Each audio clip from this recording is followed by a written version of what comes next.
aquele livro do Rabino Entelman, chamado To Eliminate the Opiate, em 2 volumes, ele explica como isso começou com o judaísmo. Ou seja, depois da Revolução Francesa, os revolucionários entenderam que não era inteligente mais você confrontar diretamente a religião. Você precisaria criar uma versão da religião sem anticorpos, em que ela fosse, digamos assim, facilmente tradutora dos anseios revolucionários. Então, o Rabino Entelman, nesse livro, mostra como que eles criaram a exegese crítica da Torá, justamente como uma forma de desconstruir a fé israelita na sua base mais sagrada, que é a Torá.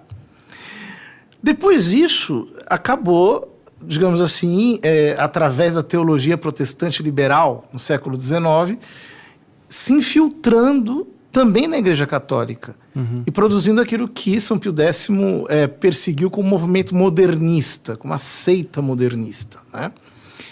E essa seita modernista, que na verdade partia dessa exegese crítica, ela foi censurada, foi perseguida, foi até punida, né? Os membros, aonde eles apareciam, eram realmente punidos pelo Papa. Mas depois acabou se desenvolvendo o que nós chamamos de Nouvelle Teologie, a nova teologia. A nova teologia incorpora, digamos assim, elementos da filosofia moderna no interior do discurso teológico, com a pretensão de tornar o discurso teológico mais aceito... Mais soft, mais aceito no debate intelectual predominante naquela época. E daí surgiram outras teologias que decorreram da chamada Nouvelle Teologie. Ou seja, o processo de rendição intelectual, ele foi muito articulado e levou muito tempo para ser feito. De tal modo que hoje nós temos, sinceramente, uma parte dos teólogos, uma parte da igreja, que realmente entende que você tem que assimilar toda a chamada ética contemporânea no interior do cristianismo. Então, por exemplo, os discursos feministas, os discursos identitários em geral, etc., eles precisam ser assimilados e a própria teologia precisa ser traduzida naquele dialeto ideológico. Mas esse tipo de defeito imunológico, ele foi construído muito pacientemente ao longo de gerações. Que são discursos revolucionários, né? Eu queria entender, porque a gente está aqui na pauta para falar também da teologia da libertação. Você falou que são vários tipos de teologias, mas essa teologia da libertação, ela é mais, assim, mais famosa, porque eu sempre ouvi falar mais dela, assim, né? Então, o que é de fato essa teologia da libertação? Parece que é bem forte no Brasil também, né? Então seria legal falar. A teologia da libertação, o que é, né? É até difícil explicar sem, digamos assim, fazer um gancho histórico.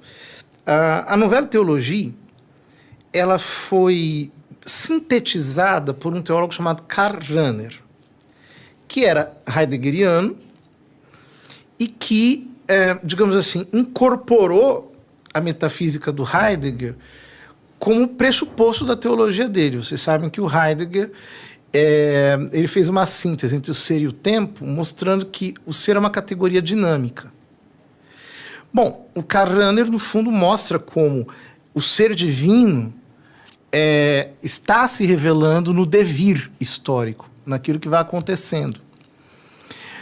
Bom, o Rahner foi muito bem sucedido naquilo que ele foi, de fato, foi o teólogo mais influente do século XX, não tenho dúvida disso.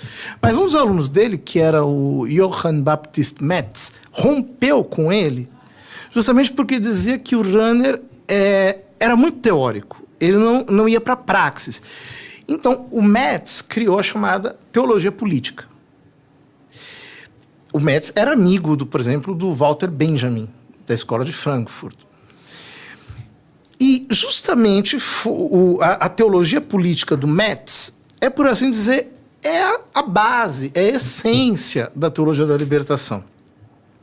A teologia da libertação não é uma invenção autoral. Ela realmente assimilou Rahner e Metz, aplicando-a na América Latina. E a aplicação disso se deu através de 2 livros, fundamentalmente, né? O livro do Gustavo Gutiérrez, chamado Teologia de la Liberación, e um outro livro menos conhecido, mas que eu considero até mais importante do que o do Gustavo Gutiérrez, que é o Teologia desde la Praxis de la Liberación, do Hugo Asman, que era brasileiro, mas o livro foi escrito em espanhol e nunca foi traduzido para português, curiosamente. Mas é um livro muito interessante esse. E, desculpe assim ficar falando, parece uma aula. Não, que isso, mas é que... Eu imagino que o pessoal tá adorando. O pessoal de casa deve estar curtindo aí no chat. Pois é. Mas o que acontece? Se você pegar o livro do Gutiérrez, ele tem 2 partes que me parecem as principais.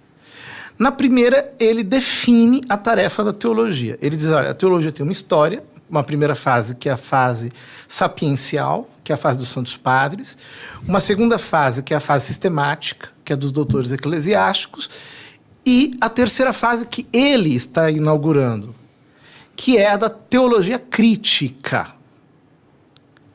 Então, o nome Teologia da Libertação, na verdade, é um nome comercial, por assim dizer, né?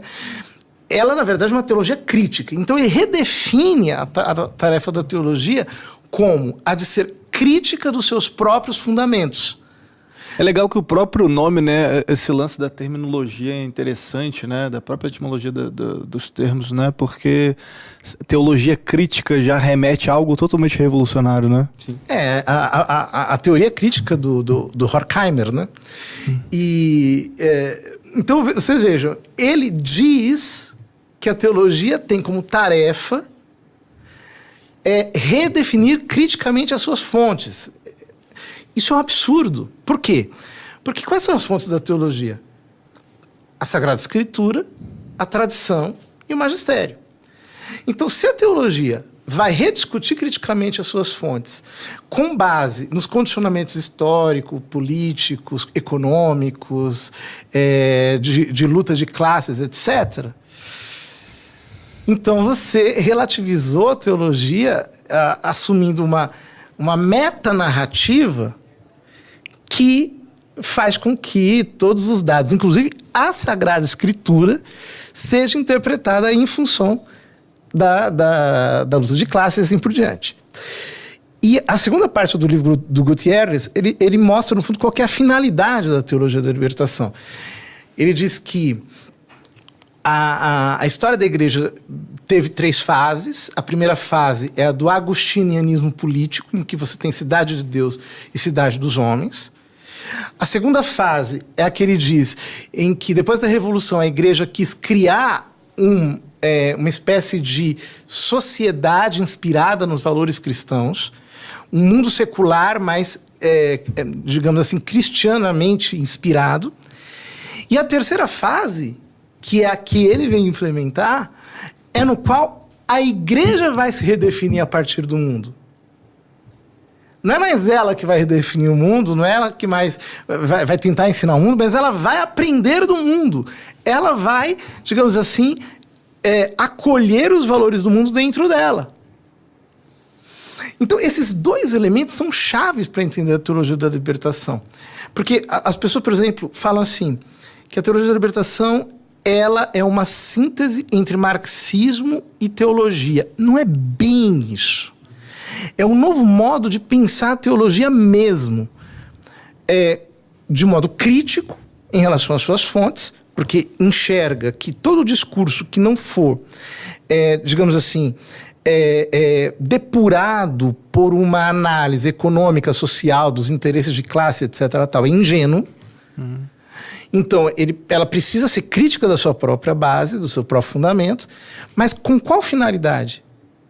De não ser mais a igreja, digamos assim, um princípio antagônico ou mesmo distinto do mundo, mas para que ela se dissolva no mundo, incorporando tudo aquilo que a história, como tal, vai trazendo como novidade, uma perspectiva intrinsecamente progressista, porque, na verdade, remetemos ao Rahner, Deus se revela aí na história profana.